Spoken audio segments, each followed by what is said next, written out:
नमस्कार कैमरा। दोस्तों। AI cyber lens में आपका स्वागत है।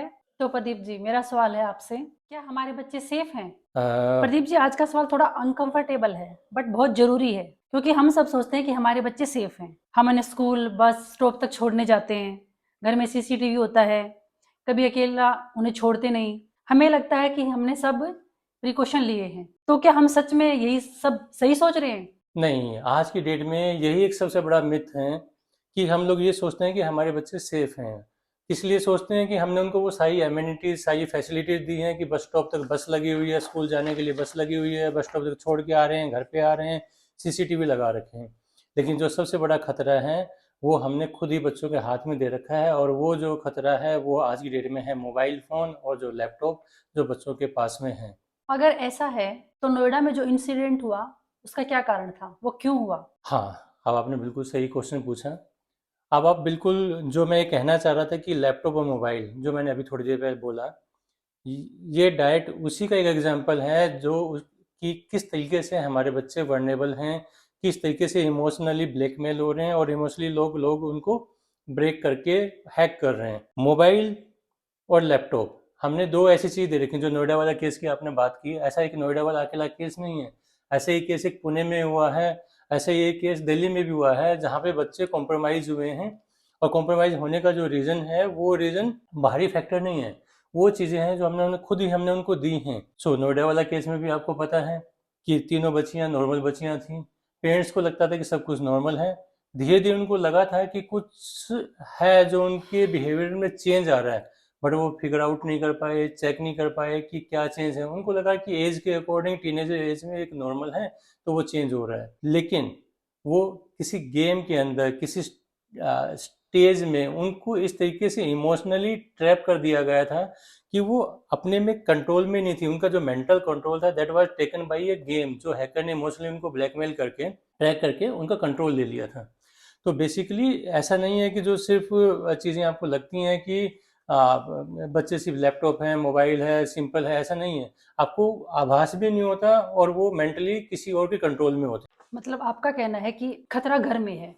यस, डेफिनेटली, एग्जैक्टली, कैसे? खतरा घर के अंदर ही है।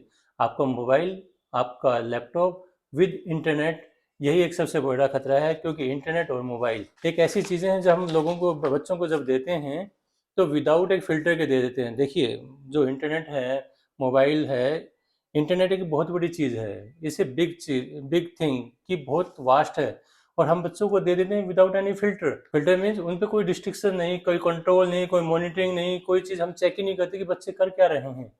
तो ये चीज़ें विदाउट रिस्ट्रिक्शन और विदाउट कंट्रोल जब बच्चों को मिलती हैं, तो एक बहुत बड़ी थ्रेट है, बहुत बड़ा रिस्क है। हमें कोई भी चीज़ देनी है, वो कंट्रोल के साथ देनी है। इसी चीज़ में आपने पूछा, मोबाइल वाले नोएडा वाला जो केस हुआ था, ऐसे ही अगर आपने अगर सुना हो, पहले बहुत एक बड़ा केस हुआ था, विच वाज एक गेम था, ब्लू वेल चैलेंज गेम, जिसमें बच्चों के साथ गेम खेला जाता था कि वो खेलते थे ग्रुप में, और उनको एक टास्क दिए जाते थे, मल्टीपल टास्क, कि आपको ये स्टेज पूरी करनी है, ये स्टेज पूरी करनी है, और उनका मेंटल कंट्रोल ले लिया जाता था। मल्टीपल ऐसे केस हुए थे जो इस ब्लू वेल चैलेंज गेम के अंदर बच्चों ने अपना काफ़ी नुकसान करवाया था। तो ये एक अकेला केस नहीं है, ऐसे और भी बहुत सारे केस हैं, पुणे का, दिल्ली का, जहाँ बच्चे इसी केस में फंस करके उन्होंने अपनी लाइफ को डेंजर में डाल दिया था, या लाइफ को ख़त्म कर लिया था, हम ये कह सकते हैं। तो ये खतरा है। तो आपका कहने का मतलब है कि प्रॉब्लम फ़ोन में नहीं है। इसके बारे में आप क्या कहना चाहोगे? देखिए, मैं, बिल्कुल आपने सही कहा कि फ़ोन और लैपटॉप में प्रॉब्लम नहीं है। फ़ोन और लैपटॉप जब इंटरनेट के साथ में अनेबल होता है, जब उनको वो फ्रीडम मिलती है और विदाउट फ़िल्टर का इंटरनेट मिलता है, वहाँ प्रॉब्लम है। आपने फ़ोन और लैपटॉप देना है, और इंटरनेट भी आज की रिक्वायरमेंट है, क्योंकि बच्चे आजकल बहुत सारी एजुकेशन इंटरनेट के थ्रू होती है, ऑनलाइन होती है, सब कुछ होता है।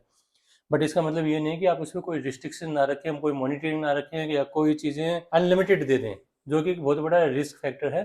तो आपको एक रिस्ट्रिक्शन, एक कंट्रोल होना चाहिए बच्चों के ऊपर। तो प्रदीप जी, इसके प्रिवेंट क्या हैं? आपने बिल्कुल सही क्वेश्चन पूछा। इसका, देखिए, यहाँ पे दो स्टेज की हम बात करेंगे। पहली स्टेज, जिसके अंदर जब आप फर्स्ट टाइम बच्चे को आप मोबाइल देते हैं, लैपटॉप देते हैं, स्टार्टिंग में दे रहे हैं, तो वहाँ पे आप किस तरह के कंट्रोल आप रख सकते हैं।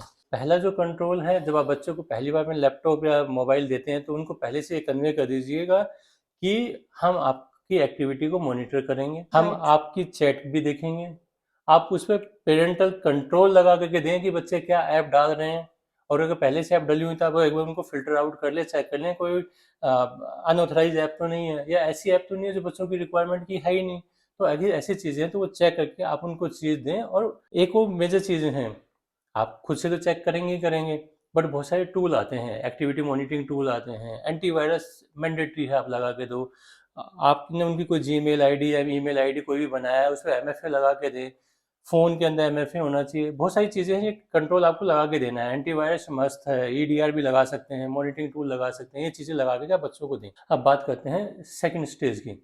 कभी कभी हमें जब पता लगता है तो चीज़ें बहुत लेट हो चुकी होती हैं और उस स्टेज पे जा चुकी होती है कि जब बच्चे कंट्रोल से आपको आभास हो जाता है कि हमारे बच्चे कंट्रोल से बाहर हो गए हैं और वो किसी न किसी ट्रैप में है। और मेनली जो बच्चे होते हैं आज की डेट में गेम वाले चीज़ में होते हैं, उसी के कंट्रोल में रहते हैं क्योंकि वो ग्रुप चैट करते हैं। सॉल्यूशन से पहले मैं आपको एक दो चीज़ और बता देता हूँ कि एक आज की डेट में जो सबसे कॉमन है, कॉमन इशू जो बच्चे जहाँ ट्रैप हो रहे हैं वो है ऑनलाइन गेम्स। क्योंकि जो ये हैकर्स, स्कैमर्स या जो बच्चों को कॉम्प्रोमाइज़ करने के लिए आते हैं वो एज ए गेमर बन के आते हैं, उनके साथ गेम खेलते हैं। एक दिन ही खेलते, बच्चों को पता ही नहीं लगता, वो एक दिन ही खेलते हैं।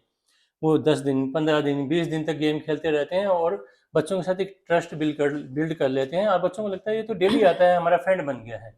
और उसके बाद में फिर उनकी पर्सनल लाइफ में एंटर करते हैं, उनके साथ पर्सनल चैट करते हैं और पर्सनल चैट करने के बाद में आइदर उनकी चैट के थ्रू उनको कॉम्प्रोमाइज़ करते हैं, न्यूड वीडियो के थ्रू कॉम्प्रोमाइज़ करते हैं, फिर उनको ब्लैकमेल करते हैं और बच्चा डर के मारे आपको बता भी नहीं पाता। ये एक बहुत ही बेसिक और कॉमन आज की डेट में इशू हो वो चल रहा है। इस स्टेज में जब बच्चा कॉम्प्रोमाइज़ हो जाता है या फिर वो इस गेम वाली किसी स्टेज में चला जाता है तो वहाँ पे आपके पास में बहुत लिमिटेड ही ऑप्शंस बचते हैं, लेकिन वो बहुत ही क्रिटिकल हैं। बिकॉज़ अगर आप वहाँ जा कर के उनके साथ में आप फोर्सफुली कुछ करेंगे, आप उनका फ़ोन छीनेंगे या फ़ोन पे बहुत ज़्यादा रिस्ट्रिक्शन लगाएंगे तो आपको एक बहुत स्ट्रॉन्ग रिएक्शन मिल सकता है और जो कि वो खुद को चोट पहुंचा सकते हैं या नुकसान कर सकते हैं आपका, या आप अपने आप का वो नुकसान कर सकते हैं। इस चीज़ का सॉल्यूशन बहुत लिमिटेड है जैसे मैंने बोला, लेकिन इसका एक सॉल्यूशन एक ही है, बच्चों के साथ में ज़्यादा से ज़्यादा बात करें, उनके साथ रिलेशन को बिल्ड करें, ट्रस्ट बिल्ड करें, रिलेशन बिल्ड करें और उनको प्यार से समझाएं कि ये जो चीज़ हो रही है वो गलत है। कुछ और चीज़ें भी कर सकते हैं जैसे कि आप उनको किसी दूसरी एक्टिविटी में इनडायरेक्टली इन्वॉल्व कर लें कि चलो आज कुछ वॉक पे चलते हैं, आज अगर टीनेजर हैं तो जिम चलते हैं, या चलो आज आपके साथ क्रिकेट खेलने चले जाते हैं, या कुछ ऐसी चीज़ उनके साथ कर सकते हैं जो कि उनके लिए न्यू चीज़ हो सकती है। जैसे उनको बोलें कि हम आपको ना एक क्रिकेट की टीम में एक प्लेग्राउंड में लेके चलते हैं। तो ऐसी चीज़ों से उनका धीरे धीरे उनको उस मोबाइल और लैपटॉप से बाहर निकालना है विदाउट, अगर आप ये सोचें कि मैं डायरेक्ट फ़ोन छीन लेंगे तो वो आपको एक अपोजिशन मिल सकता है जहाँ पे बच्चा अपने आप को इम्पैक्ट कर सकता है। तो ये सिचुएशन आपको बहुत अच्छे से बहुत केयरफुली हैंडल करनी है। तो सिंपल सी बात ये है कि खतरा घर के बाहर नहीं, घर के अंदर ही है। यस, डेफिनेटली घर के अंदर ही है और उसको कैसे टैकल करना है वो आज हमने आपसे डिस्कस किया ही है।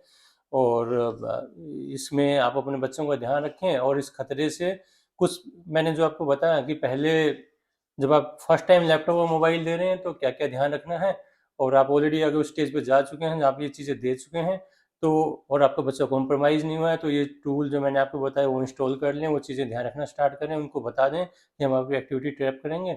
और अगर ऑलरेडी बच्चा गेम खेल रहा है और किसी ट्रैप में है या किसी गेम में स्टेज में है तो आपको बहुत केयरफुली उसको टैकल करना पड़ेगा। तो आप बच्चों को फ़ोन दीजिए, लेकिन फ़ोन देने के बाद उनको एक की लिमिट लिमिट दीजिए और उनको उनसे फ़ोन मत छीनिए फ़ोर्सफुली, क्योंकि फ़ोर्सफुली बच्चों के फ़ोन छीनने से वो आप हो सकता है वो आप पर गुस्सा करें या नाराज़ हो जाएँ।